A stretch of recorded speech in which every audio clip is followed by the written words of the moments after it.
This following video presentation contains everything to do with the ancient Greeks, only the ancient Greeks, and nothing but the ancient Greeks. So help you, Zeus.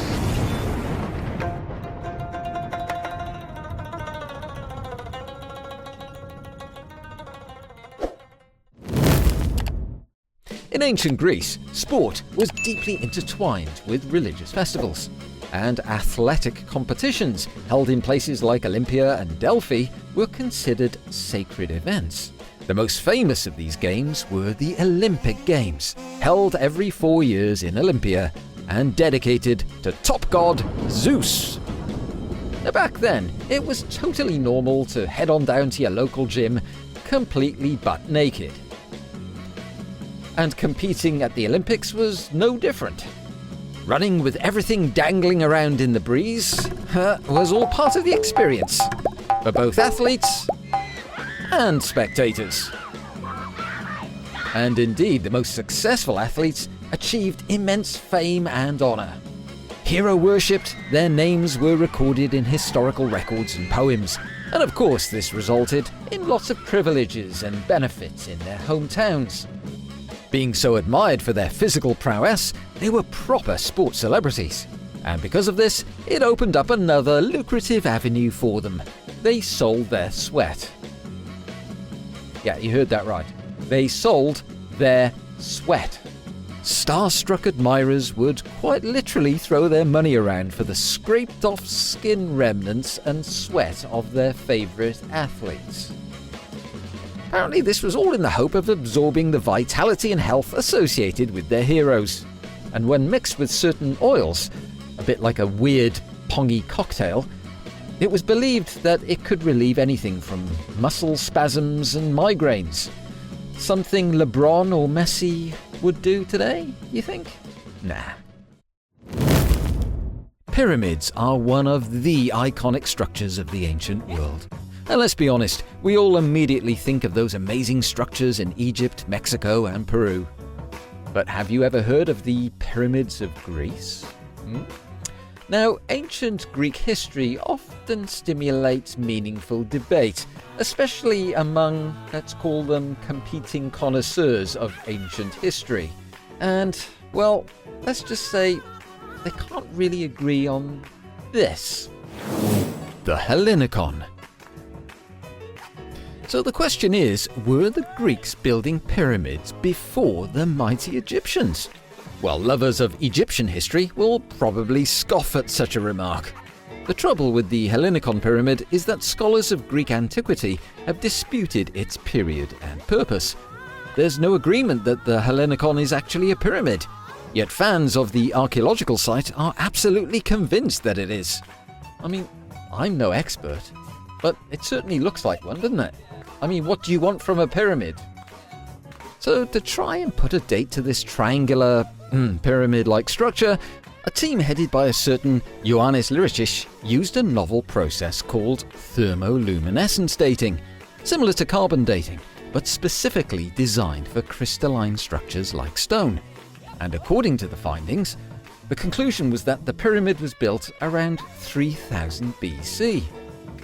Additional thermoluminescence research conducted by the University of Edinburgh and the Academy of Athens estimated the date of construction at around 2720 BC, which is pretty close to the other set of results, right? Yeah, but however, it still has to be corroborated and cross-checked with existing methods. And such is the world of archaeology, not everyone is convinced yet. They just can't agree with each other, basically. However, if these dates are correct, then the Pyramid of Hellenicon, if it is indeed a pyramid, is older than Egypt's Pyramid of Djoser. And considering Djoser is known as the oldest pyramid in Egypt, older even than the Great Pyramids of Giza, then the Greeks could have something to shout out about. And as for the Egyptians, I think they're going to be a little bit miffed.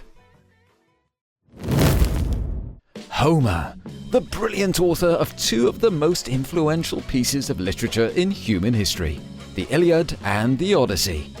A proper rock star of the ancient world, His work has shaped how generation upon generation has been educated through the enthralling tales of courage and tragedy of Odysseus, Agamemnon, and other Greek heroes from the past.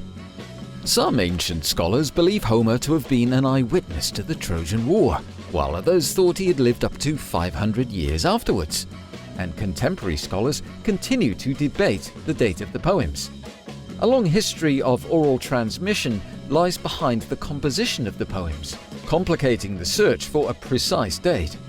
There's a train of thought that the Odyssey and Iliad originate from sometime between 800 and 750 BC. Now, Herodotus was a Greek historian who lived in the late 5th century BC. In his mind, the legendary Homer was someone who lived 400 years before his own time. And not more. However, there is something that kind of muddies the water a little bit about the subject of Homer. And that's something controversial, called the Homeric question. So what exactly is this Homeric question? Well, essentially it's whether Homer was even a real person. Numerous scientists throughout the years have suggested that Homer might have actually been a fictional character. Yeah, a bit like that Homer. And the suggestion is that these fascinating historical tales were the product of teamwork, no less, like some kind of ancient literature relay race, with a baton, or scroll of text, being passed on from one writer to the next as the years went by. And as things stand, most modern-day scholars who subscribe to the Homeric question theory, although disagreeing on the origins of these famous poems, largely agree that the Iliad and the Odyssey were not produced by the same author, because of their apparent differences in narrative manner, theology, ethics, and the like. So unless some kind of archaeological evidence is discovered to provide clarity on the matter, then the precise date of the literature and the identity of the author, or authors, will remain one of Greece's most notable mysteries. Well, at least we know one thing. It definitely wasn't this Homer. Oh yes, the Greeks gave the world many great things of inherent value, such as science, literature, music, sport, and philosophy. But not everything in ancient Greece was, let's just say, sophisticated. Take this, for example. Quite simply being chucked off a cliff. And the act of throwing a criminal over a precipice was practiced in many local regions, such as Athens, Sparta, Corinth, and the execution would involve pushing a convicted individual over a high and steep cliff. Yeah, that was it really. I suppose it was just a literal shove in the back and off they went. The unfortunate victim would fall into a deep, forbidding trench. And such was the importance of these trenches, in what must have been an ancient marketing and branding exercise, were given their very own special names. In Athens, the trench was known as Varathron. In Sparta, Kaidas. And in Thessaly, Korakis. This form of execution, although not being particularly complicated or elaborate, was actually only reserved for individuals who were convicted of political or religious crimes. So in other words, high-end crime, not any of the run-of-the-mill stuff, I suppose. And to add further humiliation and disgrace upon the criminal, they were denied any form of burial. In other words, they were left unburied, with their remains left to rot at the bottom of the trench. And perhaps this was a way of trying to discourage any wannabe delinquents from a life of crime? I don't know. References to this method of execution are not found after 406 BC. Why it stopped? Who knows? Maybe after a while the trenches got a little bit too full and there was very little height left to throw somebody down.